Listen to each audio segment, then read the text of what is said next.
জি, আজকে আমরা সংখ্যা পদ্ধতি সম্পর্কে সামান্য কিছু আলোচনা করব। সর্বপ্রথম ধারণা দিব সংখ্যা পদ্ধতিটাতে কী, মানে এর থেকে যাতে সিকিউরটা অ্যান্সার করা যায় এ বিষয়ে দেখব আর কি। সর্বপ্রথম আছে সংখ্যা পদ্ধতি। সংখ্যা পদ্ধতি সর্বপ্রথম দুই ধরনের, একটা হচ্ছে পজিশনাল আর এই যে একটা হচ্ছে পজিশনাল আর একটা হচ্ছে নন পজিশনাল। নন পজিশনালগুলো হচ্ছে যেগুলোর মধ্যে অবস্থানের উপর কোনো নির্ভর করে না। যেমন একটা সংখ্যা বললাম, যেমন 12 বা 12, আমরা ছোটোবেলা পড়েছি এটা হচ্ছে একক, এটা হচ্ছে দশক, এটা একটা অবস্থানের উপর নির্ভর করতেছে। কিন্তু যখন আমরা রোমান সংখ্যা চিন্তা করি, যেমন 5রে কীভাবে লেখা হয়, যে B5, অথবা 10 x, অথবা IX, এটা হচ্ছে 9, এটা কোনো অবস্থানের উপর নির্ভর করতেছে না যে এক্সের অবস্থান এককের জন্য এটা শুধুমাত্র 1 হবে আর আয়ের অবস্থান দশক, এরকম কোনো হিসাব নাই। এই যে এগুলো হচ্ছে নন পজিশনাল, আর যেগুলো হচ্ছে পজিশনাল এগুলো হচ্ছে একক, দশক, শতক এভাবে হিসাব করা যায়।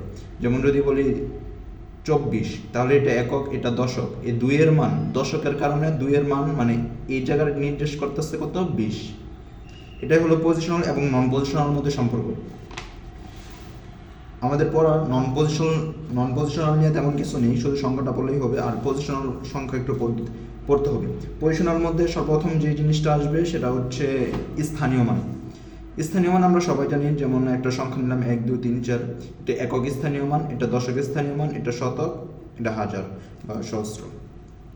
তো এখান থেকে সিকিউ সাধারণত যেগুলো আসে এগুলো হচ্ছে বেস ভিত্তিক। আমরা এতদিন ক্লাস ইন্টারে ওঠার আগ পর্যন্ত যতগুলো বেস পড়ে আসছি সব হচ্ছে দশমিক সংখ্যা পদ্ধতি, মানে মানে দশক পদ্ধতি, যেখানে বেস সংখ্যা কত 10, মানে 10টি অঙ্ক নিয়ে, বেস বলতে মানে কি বোঝায়, যতগুলো অঙ্ক নিয়ে কার্য সম্পাদন করা হয় ওইটাই আর কি বেস হিসাবে ধরা হয়। তো আমরা এতদিন যা পড়ে আসছি তা হচ্ছে 10টা অঙ্ক নিয়ে, 0 1 2 3 4 5 6 7 8 9 পর্যন্ত, এই 10টা অঙ্ক নিয়ে আমরা এতদিন পর্যন্ত পড়ে আসছি।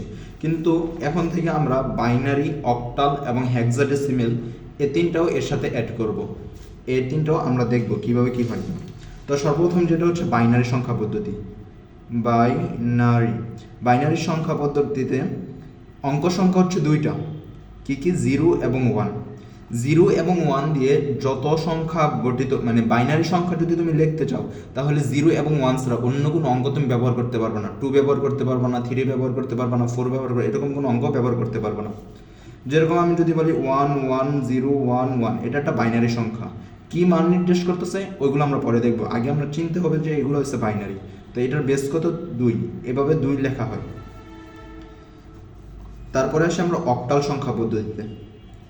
অক্টাল সংখ্যা পদ্ধতি হচ্ছে অক্টাল মানে অক্ট মানে 8, প্রথম 8টা সংখ্যা নিয়ে যেই সংখ্যা পদ্ধতি গঠিত এটা হচ্ছে অক্টাল সংখ্যা পদ্ধতি।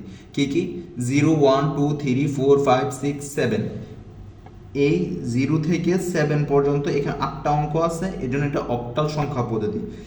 এখানে এই সংখ্যা পদ্ধতি কখনো 8 9 এগুলো কখনো ব্যবহৃত হবে না, যেমন কি 2 7 8 এরকম। এখন কি মান 8 হবে না, এটা অক্টাল হবে না। 2 6 7 এটা অক্টাল। এখন এটা কি মান নির্দেশ করতেছে এগুলো আমরা পরে দেখব। তারপর আছে হেক্সাডেসিমেল। হেক্সা মানে 6, ডেসিমেল মানে হলো 10, মানে হলো 16টা সংখ্যা নিয়ে যে পদ্ধতি গঠিত। এখন 16টা সংখ্যা পদ্ধতি কি 0 থেকে 9 পর্যন্ত, এখানে হচ্ছে 10টা, আরও রইল কটা 6টা কি A B C D E 1 2 3 4 5 6, এই 6টা এখানে রয়েছে 6টা, এই 6টা মিলে হয়েছে হেক্সাডেসিমেল।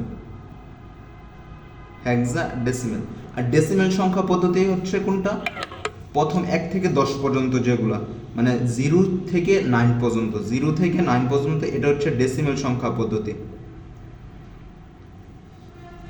এটা হলো মৌলিক ধারণা।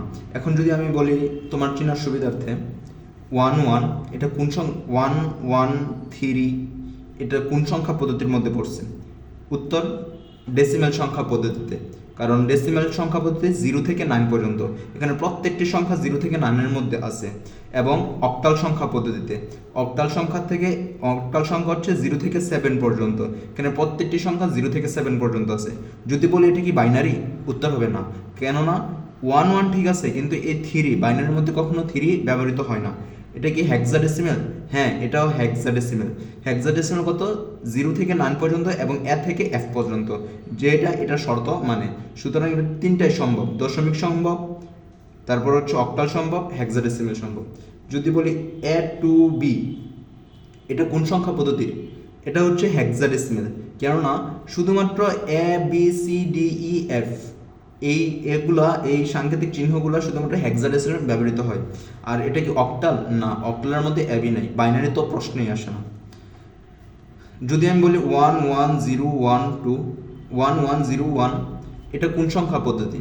এটা অক্টালও হতে পারে, বাইনারিও হতে পারে, দশমিকও হতে পারে, হেক্সাডেসিমেলও হতে পারে। এটা চারটা শর্ত পূরণ করে। এই ছিল কোন সংখ্যা পদ্ধতির কি, এটা চেনার উপায়।